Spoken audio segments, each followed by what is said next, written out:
Good evening friends. आज Nifty का Friday का एनालिसिस हम देख लेते हैं। फ्राइडे में सीपीआर नैरो बना हुआ था और असेंडिंग सीपीआर था। नेचुरली उसका मोमेंटम बहुत फास्ट आता है नैरो सीपीआर में। तो जैसे प्राइस की ओपनिंग होती है उसके हिसाब से हम डिसीजन लेते हैं। यहाँ पे डेज ओपन की लाइन ना प्रीवियस डे लो के पास में आ रही थी। मैं इसका लेवल मार्क कर देता हूँ। ये है डेज ओपन की लाइन जो कि आ रही थी 23,277 और इसके पास में क्या आ रहा है? प्रीवियस डे लो। और पहला कैंडल क्या बना है? रिजेक्शन कैंडल बना है और वो भी बहुत बड़ा बना है। जब पहला ही कैंडल साइज में बहुत बड़ा बन जाए ना तब वेट कर लेते हैं सेटलमेंट का। जो पहला कैंडल बना है वो S1 प्रीवियस डे लो और S2 दोनों को ब्रेक किया है बड़े कैंडल के साथ में।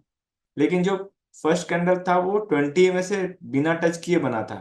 तो जब वी वैप को ब्रेक किया नीचे की तरफ में ना, आप देखो वी वैप से 20 में बहुत ज्यादा दूर हो गया स्टार्टिंग में ही। और असेंडिंग सीपीआर था। तो पहला कैंडल तो ट्रेंड रिवर्सल दे दिया था नीचे की तरफ में, लेकिन बहुत बड़ा बनने के कारण ये एक रिट्रेसमेंट मारा अपसाइड में वापस। वी वैप के ऊपर जब 20 में की लाइन रहती है तो वो थोड़ा सा टच करने के लिए आता है वापस। और टच करने के बाद में कोई मोमेंटम देता है। वी वेब के ऊपर जब प्राइस गया यानी कि S2 लेवल के जब प्राइस ऊपर में जाता है तब हम अपसाइड का ट्रेड बनाते हैं। लेकिन यहाँ पे जो जिगजैग है इसको कैसे झेला जाए? आपको पता है कि डायरेक्शन प्ले क्या होने वाला है। तो आप बुल कॉल स्प्रेड बनाइए, ज्यादा बेटर है। यहाँ पे आप एंट्री हो जानी चाहिए आपकी कॉल बुल कॉल स्प्रेड में। आप टारगेट रखिए 20 के लाइन या तो फिर S1 प्रीवियस डे लो। ये जो जिगजैग है ये आपको ज्यादा परेशान नहीं करेगा ऐसे केस में। ठीक है, वी वेब से 20 में दूर हो तब ऐसा करते हैं। पास होता तो नहीं करते। और जब वी वेब के ऊपर 20 में है तो धीरे धीरे करके पहले 20 में के पास आएगा, ज्यादातर टाइम ऐसा होता है। और यहाँ पे तो प्राइस S1 लेवल तक चला गया, उसके बाद फिर रिजेक्शन लिया है। क्योंकि पहला कैंडल क्या था? ट्रेंड रिवर्सल हो चुका था, इसी वजह से प्राइस थोड़ा सा ऊपर गया। और S1 प्रीवियस डे लो से नीचे उतरा ना ये रेड कैंडल, तब हम नीचे का ट्रेड प्लान कर सकते हैं। लेकिन हमको वी वेब का वेट करना है कि वी वेब भी साथ में टूट जाए। जब वी वेब नीचे की तरफ में टूटा 10:40 का कैंडल, यहाँ पे आप नीचे का ट्रेड बना लीजिए। क्योंकि S2 लेवल टूट रहा है तो हम, और वी वेब के भी नीचे है 20 में से रिटेस्ट हो चुका है। आप यहाँ पे ट्रेड बना सकते हैं 10:40 पे। और पहला टारगेट क्या हो जाएगा? S3। और S3 अगर लेवल टूटता है तो हम नीचे में ये वाला लेवल मार्क करके रखे थे 23,116, यहाँ तक भी ट्रेड प्लान कर सकते हैं। इसके बाद में वी वेब और 20 में कॉम्बिनेशन तो क्रॉसओवर दे दिया है, लेकिन 20 में से दूर हो गया है। तो प्राइस पहले पलट के 20 में पे आएगा, उसके बाद फिर कोई डिसीजन हमको लेना है। अगर लोअर साइड में डोजी कैंडल बन गया और डोजी का हाई ब्रेक हो जाता है तब हम ऊपर का प्लान करते हैं। लेकिन यहाँ पे आप देखिए ये 3 कैंडल का पैटर्न था, ये मॉर्निंग स्टार पैटर्न था। और यहाँ पे एक सपोर्ट लेवल भी आ रहा था 23,116 का। यहाँ से आप अपसाइड का जो डिसीजन लेंगे इसमें भी आप बुल कॉल स्प्रेड बना सकते हैं। क्योंकि वो वी वेब और 20 में का कॉम्बिनेशन बोल रहा है कि थोड़ा सा ऊपर जाएगा फिर 20 में से रिजेक्शन लेगा। यहाँ पे 20 में से टच किया और वहां से रिजेक्ट किया और फिर से S3 की तरफ में आया। तो ये भी आप ट्रेड प्लान छोटा सा ले सकते हैं अगर बायर है तब के केस में। और ऊपर जा रहा है तो जिगजैग करके जाएगा ऊपर, तो यहाँ पे बुल कॉल स्प्रेड बनाएंगे, मतलब ऊपर के लिए बुल कॉल स्प्रेड बनाएंगे और नीचे आप पुट बाय कर सकते हैं क्योंकि मार्केट डाउन साइड है। और डाउन क्यों है? क्योंकि पहला ही कैंडल हमको बता दिया ट्रेंड रिवर्सल हो चुका है, इसलिए हम नीचे की तरफ में आए। अब ये S3 के आने के बाद में जब इसका लोअर लेवल टूटता नीचे की तरफ में तब हम नीचे ट्रेड प्लान बनाते हैं। क्योंकि इसने अपना ऊपर का टारगेट डन किया और इसका नीचे का टारगेट भी डन किया। अब या तो इसके ऊपर ट्रेड बनेगा कॉल साइड में या तो इसके नीचे ट्रेड बनेगा पुट साइड में। तो ये किया नहीं ऐसा। यहाँ पे जो 2 कैंडल का पैटर्न है आप देखिए, ये 2 कैंडल का पैटर्न इसमें नीचे में वीक कम है। तो यहाँ पे नीचे में कोई सेलर नहीं जो मार्केट को नीचे खींच के ले जाए, तो ये वापस बाउंस हो गया ऊपर की तरफ में। तो एक डब्ल्यू पैटर्न बना के गया है। वी वैप के नीचे 20 में है, इसलिए यहाँ पे ट्रेड बनाना रिस्की था। आपको ट्रेड कब बनाना है? जब वी वैप के ऊपर चला जाए। वी वैप के ऊपर जाने दो और फिर एक तो छोटा सा रिट्रेसमेंट आया, जैसे ये ऊपर गया फिर नीचे आया, फिर थोड़ा सा ऊपर गया फिर नीचे। अगर वी वैप से रिटेस्ट लेके वापस बाउंस होता है तब आप ट्रेड बनाओ। और ये वाला जो लेवल था ना S2 का, यहाँ पे ट्रेड बनता था वापस ऊपर के लिए। अब कॉल साइड में अगर जाना है आपको और मार्केट डाउन है तब आप स्प्रेड बनाओगे। यहाँ पे भी आप स्प्रेड बना करके ये कैंडल में प्रॉफिट ले सकते थे। और अब S1 का लेवल फिर से अचीव हो चुका है, तो यहाँ पे ट्रेड बाइंग का तब बनाना है S1 प्रीवियस डे लो के ऊपर जाए, तब हम कॉल बाई का अपॉर्चुनिटी तलाशेंगे। नहीं तो फिर वापस हम नीचे जाएगा तो फिर पुट बाय करेंगे। लेकिन पुट बाय करने के लिए हमारे पास सिनेरियो क्या है, ये सबसे लोएस्ट लेवल ब्रेक होना चाहिए तभी हम पुट बाय करेंगे। और मार्केट धीरे धीरे करके ऊपर जा रहा था, इसी वजह से हम बुल कॉल स्प्रेड बनाते गए ऊपर की तरफ में। S1 प्रीवियस डे लो पे आने के बाद में जिगजैग करके नीचे आने लग गया, तो इस जगह पे ट्रेड को अवॉइड करना है, क्योंकि ऊपर का भी एक जो टारगेट है वो हो चुका है। इस जगह से बार बार रिजेक्शन लिया है, तो यहाँ पे ट्रेड लेने से बचेंगे, चाहे नीचे के लिए हो चाहे वो ऊपर के लिए हो। ठीक है, जब S1 प्रीवियस डे लो ऊपर ब्रेक होगा तब कॉल बनाएंगे, और अगर वीवेब से नीचे चला गया है तब हम नीचे का ट्रेड बनाएंगे, वो भी रिटेस्ट के बाद में। और यहाँ पे जो नीचे की तरफ में गया है ये वाला कैंडल 13:40 में नीचे की तरफ में दिया था, लेकिन ये कैंडल स्ट्रॉन्ग कैंडल नहीं आ रहा है, देख लीजिए। स्ट्रॉन्ग कैंडल चाहिए जो बिना विक का हो नीचे की तरफ में। अगर ये स्ट्रॉन्ग कैंडल रहता बिना विक का, तब हम यहाँ पे नीचे का ट्रेड एक प्लान कर सकते थे, S3 का छोटा सा ट्रेड प्लान कर सकते थे स्कैल्पिंग मोड पे, है ना। बड़ा ट्रेड कब बनाना है, इस लोअर लेवल के नीचे बनाते हैं हम, 23,100 के नीचे, क्योंकि हुआ नहीं तो इसको छोड़ देंगे। इस तरीके से हम निफ्टी का इंडेक्स को देख के ट्रेड लेते हैं।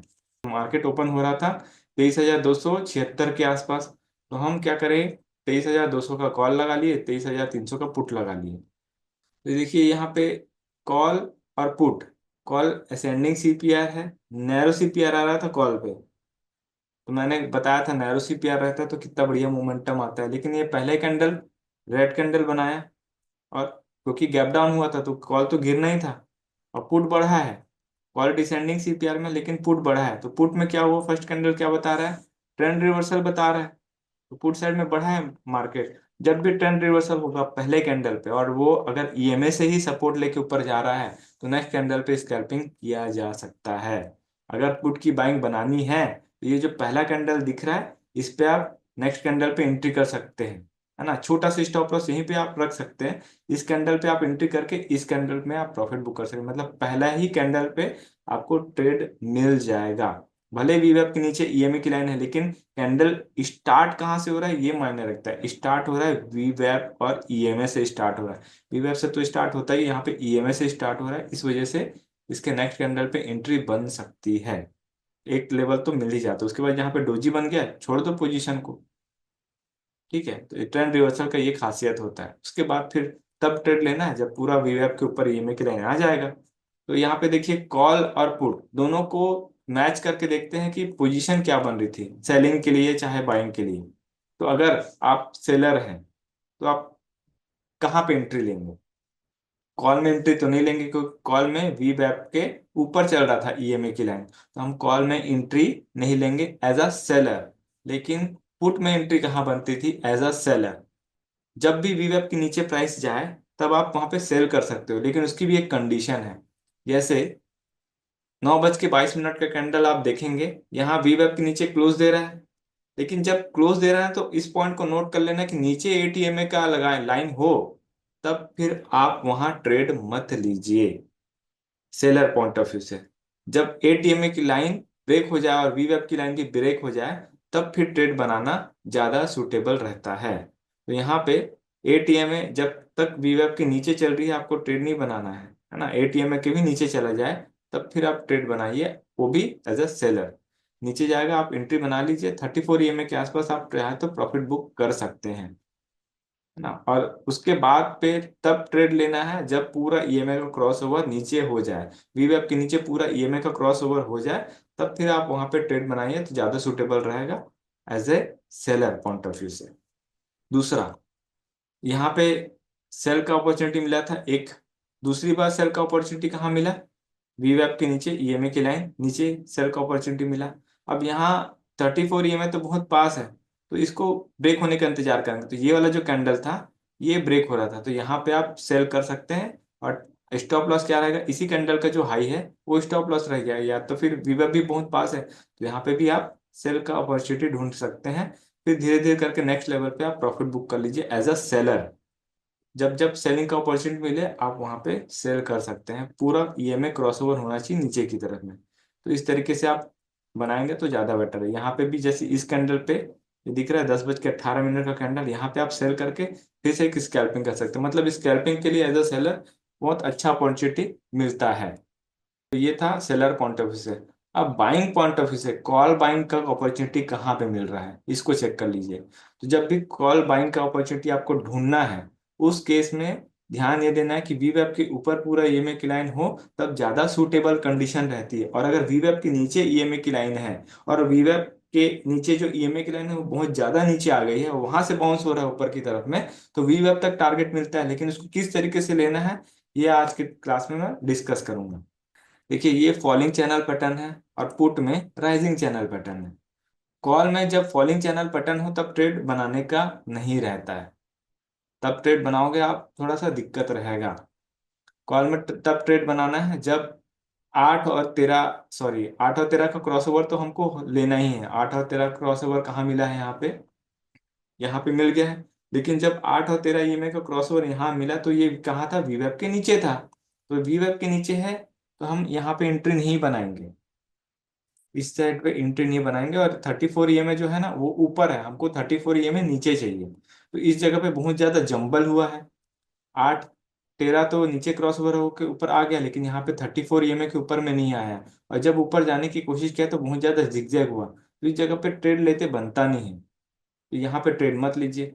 ये वाला जो जगह जब 34 ईएमए 8 को ब्रेक कर दे, जब 34 ईएमए ब्रेक कर दे और वी वेब से ऊपर में चला जाए प्राइस और वी वेब के आसपास हो, तब वहां पे ट्रेड लेना ज्यादा सुटेबल होता है। देखिए कॉल में जब क्रॉसओवर हुआ है तब कहाँ क्रॉसओवर हुआ है, इस कैंडल पे क्रॉसओवर हुआ है। 10:20 पे आपकी एंट्री परफेक्ट रहती है। 10:20 का कैंडल। अगर मान लीजिए इसके पहले वाले में आपने छोटे छोटे, ये दिख रहे हैं छोटे छोटे कैंडल, यहाँ पे आपकी एंट्री बन रही है। जैसे कि ये वाला कैंडल है, इस कैंडल पे कितने पॉइंट कैंसिल जा रहा है, 1 2 पॉइंट कैंसिल जा रहा है, कोई दिक्कत नहीं। एंट्री आपकी यहाँ पे बन रही है, इस जगह पे आप एंट्री कीजिए। और मान लीजिए ये वाला कैंडल पे आप एंट्री नहीं कर पा रहे हैं तो इसको पलट के आने दीजिए वापस एटीएम के पास में। तो मेरा पर्सपेक्टिव ये है, आप क्विक ट्रेड को इनेबल करके रखो तो ये प्राइस यहाँ चलता रहेगा। और ऊपर जा रहा है प्राइस, ये यहाँ तक चला गया प्राइस 10:22 पे, जाने दो, ये पलट के आएगा यहाँ नीचे। तो आप ना जो ट्रेड बनाओगे, जैसे ये प्राइस आ रहा है एटीएम के पास 206 207 के आसपास आ रहा है, तो यहाँ पे 206 207 आ रहा है।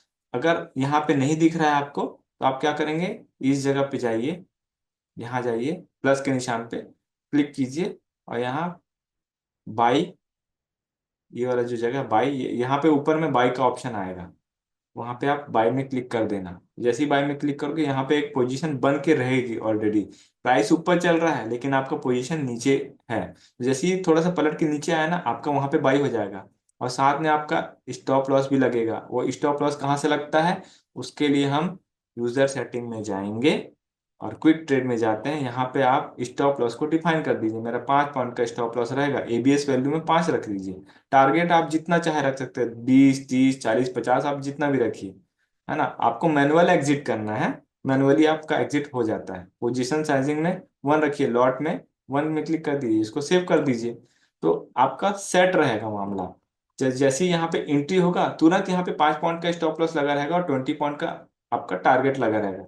आपको लगता है कि एटीएम से दूर आ गया है प्राइस, वहां पे आप स्टॉप लॉस जो टारगेट लगा हुआ है उसको आप नीचे खींच दीजिए, तो आपका वहां पे प्रॉफिट बुक हो जाएगा तुरंत तुरंत। और आपको लगता है कि यहाँ से प्राइस रिजेक्ट कर रहा है बार बार और टारगेट तक नहीं पहुंच पाएगा, वहां पे आप मैनुअली भी एग्जिट कर सकते हैं, वो ले लेता है एग्जिट। तो ये क्विक ट्रेड का बहुत अच्छा खासियत है। आप एंट्री तब कीजिए जब उसके ऊपर में मार्केट चल रहा हो, ज्यादा बेटर है। लिमिट ऑर्डर प्लेस कीजिए, लिमिट लिमिट ऑर्डर प्लेस करेंगे तो ज्यादा बेटर रहेगा। लिमिट ऑर्डर में कैसे, मान लीजिए क्विक ट्रेड नहीं लगाया है हमारा, तो यहाँ पे बाइंग में क्लिक करेंगे, मार्केट प्राइस से हटा के यहाँ पे लिमिट डाल दीजिए। क्या लिमिट है, 205 या 206 का है, तो यहाँ पे 206 लिख दीजिए, 206, और बाय में क्लिक कर दीजिए। तो यहाँ 206 पे एक ऑर्डर प्लेस हो जाएगा। इस स्टेप से आप कीजिए, बेटर रहेगा। और मान लीजिए आपको लगता है कि 200 पे प्राइस चल रहा है और आपकी बाइंग होनी चाहिए 216, मतलब इस लेवल के ऊपर में जाए तब मेरा बाइंग होना चाहिए, यानी कि 212 पे बाई होना चाहिए, और आपका प्राइस चल रहा है 200, 200। तो आप हायर प्राइस पे जाकर के बाई करना चाहते हैं तो यहाँ पे क्लिक करके मार्केट प्राइस से हटा के आप ट्रिगर बाय में क्लिक कर देना। ये ट्रिगर बाय तब होता है जब उस प्राइस पे जाएगा तभी बाय होता है। तो इसको आप 212 कर देना है, ये आ जाएगा 212, और यहाँ पे लिख देना 213, बस, और बाय में क्लिक कर देना। तो ये ऊपर ऑर्डर लग जाएगा। तो जब प्राइस ऊपर की तरफ में जाएगा तभी बाय होगा, नहीं तो नहीं होगा। तो इस तरीके से करते हैं। अब आते हैं क्विक स्कैल्पिंग में। तो क्विक स्कैल्पिंग में देखिए 8 EMA और क्रॉस, 8 EMA 34 EMA को जब क्रॉस हो जाता है अच्छे से और पूरा EMA एक फैल जाता है ना राइजिंग चैनल में, तब आप ट्रेड बनाए। तो इस कैंडल पे भी ट्रेड बना सकते हैं, चाहे तो 8 EMA के आसपास आने दीजिए, क्योंकि 1 मिनट का टाइम फ्रेम है आपके, आपको 8 EMA पे आएगा ही आएगा। जब 8 EMA पे आएगा तब एंट्री कीजिएगा। तो इस कैंडल पे आपकी एंट्री हो जाती है। अगर इस कैंडल के टॉप में भी एंट्री हो गई तो कोई दिक्कत वाली बात नहीं, 211 पे एंट्री हो रहा है, नेक्स्ट कैंडल पे आपको अच्छा खासा प्रॉफिट हो जाएगा। और जब नेक्स्ट कैंडल पे प्रॉफिट हो गया, वो भी बिना विक का कैंडल, तो आप अपना स्टॉप लॉस को यहाँ से उठा के ऊपर ट्रेड कर दीजिए। तो अगर ये झिकझक करके भी आया तब आपका प्रॉफिट हो जाएगा, क्योंकि 8 EMA से जब दूर हो जाता है तब आप प्रॉफिट ले लीजिए। तो एंट्री भी आपका सही रहेगा और टारगेट भी आपको अच्छे मिलेंगे। तो इस तरीके से स्कैल्पिंग होती है। तो यहाँ पे तो एक स्कैल्पिंग, दो स्कैल्पिंग मिल गया, उसके बाद ट्रेड को थोड़ा छोड़ देना है ना, वेट करना है। अगर ईएमआई फैल गया है तो थोड़ा सा वेट कर लीजिए, ज़्यादा बेटर रहेगा। अब यहाँ पे क्रॉसओवर नीचे हो गया तो हमको पुट साइड में देख लेना है कहाँ पे एंट्री मिलेगा। पुट में यहाँ पे तो एंट्री मिल नहीं रही है, क्यों नहीं मिल रही है? क्योंकि सारा ईएमआई का लाइन तो अभी नीचे चल रहा है, यहाँ पे एंट्री लेना नहीं है। एंट्री कहाँ लेना है मैं बताता हूँ। पुट में एक चीज है, जैसे 8 और 13 का क्रॉसओवर हो गया, मान लीजिए आपका, आपको स्कैल्पिंग करना है ना, तो उसका सेटअप क्या है, 8 और 13 का क्रॉसओवर हो जाए नीचे वीवेब के नीचे, फिर 8 EMA जो है ना वो वीवेब को क्रॉस होना चाहिए। जब 8 EMA वीवेब को क्रॉस हो जाए तो आप ट्रेड ले सकते हैं, लेकिन वो जो 8 EMA क्रॉस हो रहा है तब आपका कैंडल 8 EMA से दूर ना हो बस। अगर कैंडल दूर है तो फिर नहीं लेना है ट्रेड को। इस चीज का खास ख्याल रखिए, एटीएम में टच करके होना चाहिए अगर वीवेब को आरटीएम में क्रॉस कर रहा है तब के केस में। और यहाँ पे भी वीवेब के नीचे पूरा ईएमए की लाइन है ना अभी, इसलिए वहां ऊपर जाता है तो स्कैल्पिंग करना, लेकिन स्कैल्पिंग का भी रूल है, दूर ना हो कैंडल। यहाँ कहाँ मिल रही एंट्री, देखिए क्रॉस ओवर इस जगह पे मिला है। जब क्रॉस ओवर इस जगह पे मिला है तब आप ऊपर का ट्रेड बनाएंगे। इसके पहले वाला ट्रेड को भी देख लेते हैं, ये वाला ट्रेड। अब इस ट्रेड में ऊपर का ट्रेड कब बनाना है, देखिए यहाँ 34 EMA है और नीचे 8 EMA। तो 8 EMA 34 EMA को क्रॉस ओवर कर दे नीचे साइड में, तब फिर नीचे से आप वी वेब तक का टारगेट ले सकते हैं। लेकिन यहाँ पे छुआ है बस, इसको फुल्ली क्रॉस नहीं किया, तो यहाँ पे ट्रेड नहीं मिलेगा। कहाँ मिलेगा, यहाँ पे देखिए 8 और 13 क्रॉस ओवर हो चुका है यहाँ इस कैंडल पे, उसके बाद में 34 EMA को 8 EMA इस जगह पे क्रॉस ओवर कर रहा है। जब इस जगह पे क्रॉस ओवर है तो 8 EMA से टच करके ही हम यहाँ एंट्री कर सकते हैं। इस कैंडल पे एंट्री करेंगे, यहीं पे प्रॉफिट बुक कर लेंगे क्योंकि वी वैप है। उसके बाद फिर पलट के जाने दीजिए वी वैप के ऊपर ठीक से। तो जब वी वैप के ऊपर में कैंडल्स जाती है तब हमको ट्रेड कहाँ लेना है, जब वी वैप को 8 EMA क्रॉस कर जाए ऊपर की तरफ में तब ट्रेड लेना है। तो यहाँ 8 EMA से क्रॉस ओवर हुआ वीवैप का इस कैंडल पे, 10:44 का कैंडल। तो ये कैंडल थोड़ा सा दूर है, नहीं है वो देख लीजिए। मान लीजिए आप यहाँ पे एंट्री करते हैं तो भी चल चल जाएगा, और ये कैंडल मिस हो गया है बाई चांस, तब आप वापस आने का वेट कीजिए, एटीएम के पास में आएगा। जैसे ही एटीएम के पास में आएगा यहाँ पे ट्रेड बनाइए, और छोटा कैंडल रहेगा ना तो सबसे बेस्ट कंडीशन है, इस जगह पे ट्रेड बनाइए तो आपको ये वाला कैंडल मिलेगा। और जब भी ऐसा बड़ा कैंडल मिले ना आप स्टॉप लॉस को ऊपर ट्रेल कर दीजिए, तो उससे क्या है ना, ये कैंडल का टॉप पे आपका सेल होगा, और ये खुद ही 32 पॉइंट का है। तो इस तरीके से आप ट्रेड को अच्छे से ले सकते हैं। और 8 EMA 13 EMA को जब तक क्रॉस ओवर ना दे तब तक आप ऊपर का ट्रेड बना सकते हैं। तो ये चीजें आपको देखनी पड़ेंगी, अपने अंदर लानी पड़ेंगी। जब ये 8 से दूर हो जाए तब छोड़ देना चाहिए प्राइस को। और यहाँ पे देखिए 8 EMA के आसपास आया नहीं है, और यहीं पे EMA का फॉर्मेशन जो है ना फैल गया है। तो ट्रेड मिलेगा नहीं। भले यहाँ पे डोजी कैंडल बन रहा है तो यहाँ पे ट्रेड नहीं लेना है। और 8 और 13 यहाँ पे क्रॉस ओवर हो गया, यहाँ पे अब अपसाइड का तो ट्रेड लेना ही नहीं है, तो छोड़ दीजिए इसको। यहाँ छोड़ देंगे हम। 8 और 13 वापस क्रॉस ओवर कौन सी जगह पे दिया है, इस जगह पे दिया है। तो पहली बार में तो हम लेते नहीं है, एक रिटेस्ट के बाद में लेते हैं। तो ये रिटेस्ट में देखिए रेड कैंडल फिर से घुस गया नीचे, तो इधर पे हम ट्रेड नहीं लेंगे। कहाँ लेंगे हम, जब 8 और 13 वापस क्रॉस ओवर हो गया नीचे की तरफ में। तो ये पूरा क्रॉस ओवर जब नीचे की तरफ में हो रहा है, तब हम कॉल साइड में देखेंगे कि कॉल साइड में एंट्री दे रहा है कि नहीं। ये कॉल साइड का प्राइस है।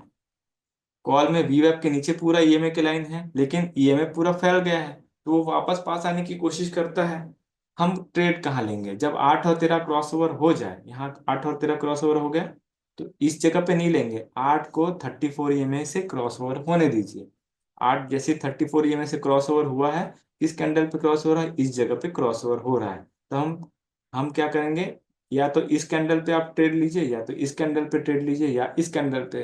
दो दो दो तीन कैंडल में आप यहाँ पे ट्रेड बना सकते हैं। बेस्ट बेस्ट रहेगा कि ये जो कैंडल है जो नीचे से सेट करके ऊपर आया है, तो इस जगह पे आप ट्रेड लेंगे तो ज्यादा बेटर कंडीशन है ना। यहाँ ट्रेड लीजिए। ऐसे कैंडल होने चाहिए जो थोड़े कम वीक के हैं या बिना वीक का हो, तो ज्यादा बेटर है। तो मैं तो इस टाइप के कैंडल पे एंट्री मारता हूँ। और टारगेट क्या लूंगा, जब बड़ा कैंडल मिल जाए मैं एग्जिट कर देता हूँ, मैं पूरा वीवेब तक नहीं रुकता। जैसे ये वाला कैंडल मिला, इसी कैंडल पे मैं एग्जिट कर दूं, क्योंकि एटीएम से दूर आया, मेरे को हटना है अपने पोजीशन, यानी हटा लेना है अपने पोजीशन। वो ज्यादा बेटर कंडीशन रहती है। तो ये स्कैल्पिंग वीवैप के नीचे वाला प्राइस में इस तरीके से ट्रेड लेना है आपको। उसके बाद अब वीवैप के ऊपर कहाँ पे आ रहा है, वीवैप के ऊपर एटीएम में क्रॉस ओवर कौन सा जा रहा है, यहाँ पे इस जगह पे क्रॉस ओवर नहीं हुआ है, देखिएगा यहाँ पे क्रॉस ओवर नहीं हुआ है। एटीएमए का क्रॉस ओवर इस जगह पे हो रहा है, तो इसी कैंडल पे एंट्री हो जाए, क्योंकि एटीएमए से लग के एंट्री करना है ना। ये अगर दूर होता है एटीएमए से तो नहीं करते एंट्री। इसी कैंडल पे एंट्री करना है, फिर ये वाला कैंडल आपको वापस मिल जाएगा, इस कैंडल पे फिर से एग्जिट ले लीजिए। और अब वी वेब के ऊपर ईएमए की लाइन आ रही है, तो आप जब रिटेस्ट कर रहा है, रिटेस्ट करने के बाद में आप फिर से ऊपर की तरफ में ट्रेड प्लान बना सकते हैं, क्योंकि नीचे से ये ईएमए फैलता आ रहा है।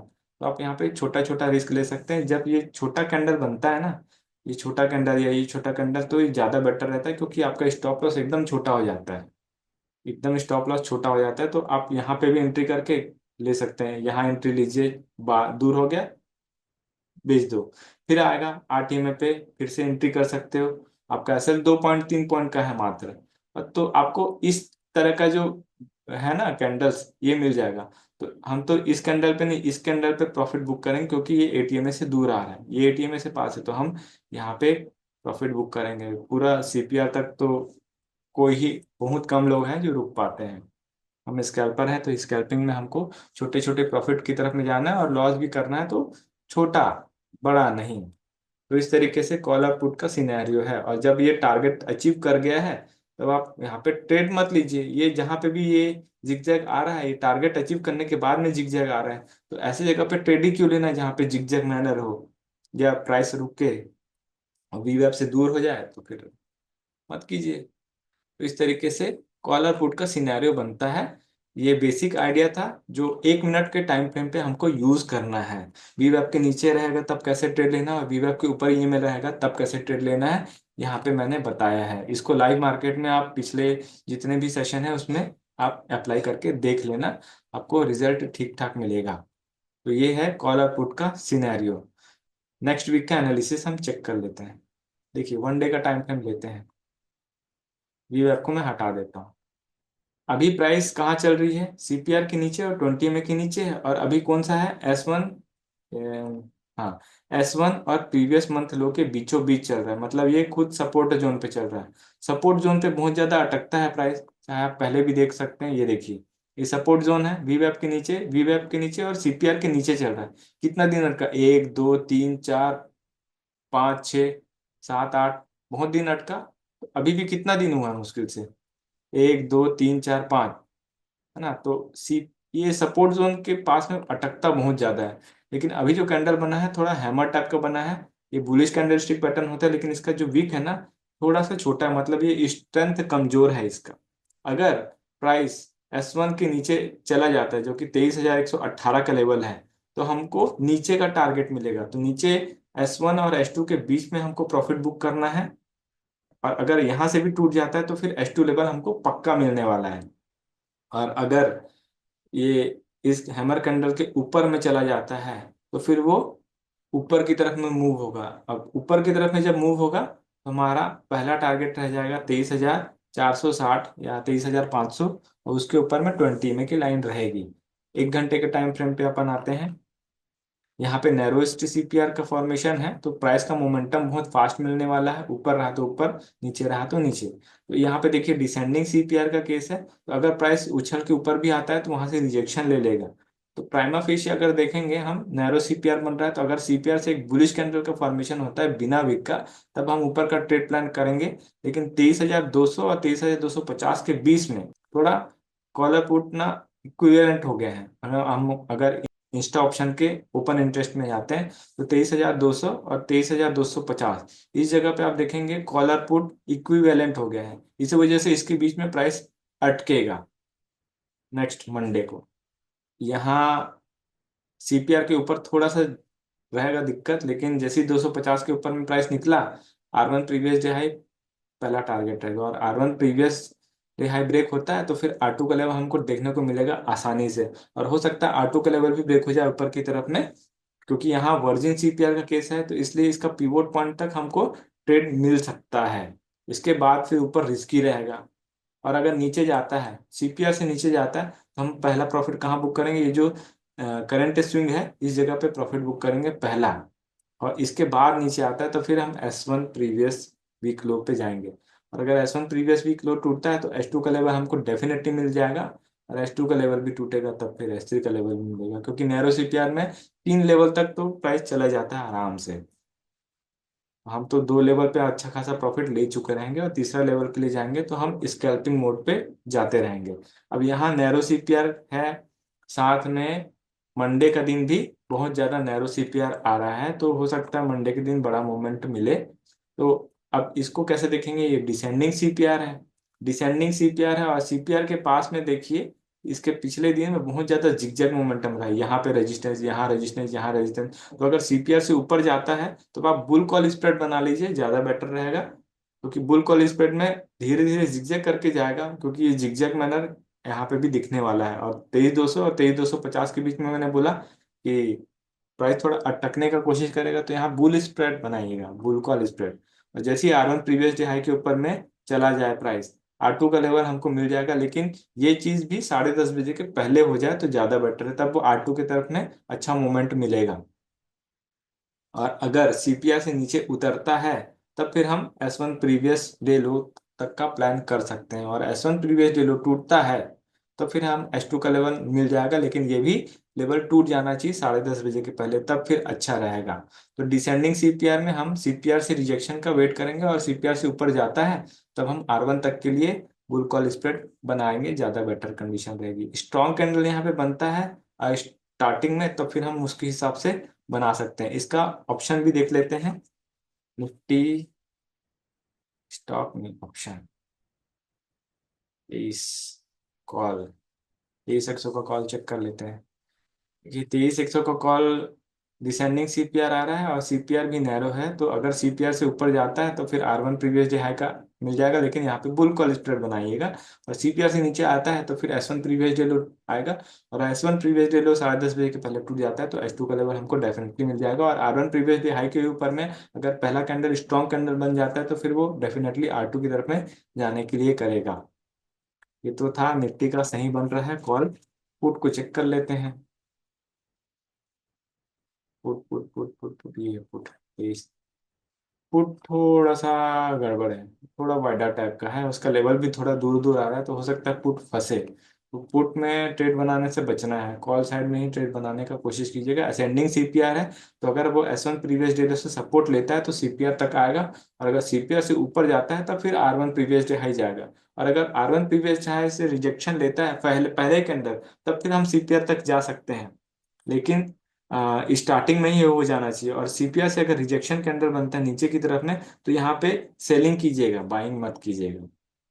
तो ये था सिनेरियो। और R1 प्रीवियस डे हाई के ऊपर में जाता है तो 10:30 बजे के पहले ऊपर जाना चाहिए, तब फिर ठीक रहेगा। तो इस तरीके से निफ्टी का ट्रेड प्लान रहेगा। अगले हफ्ते बढ़िया मोमेंट मिलेगा।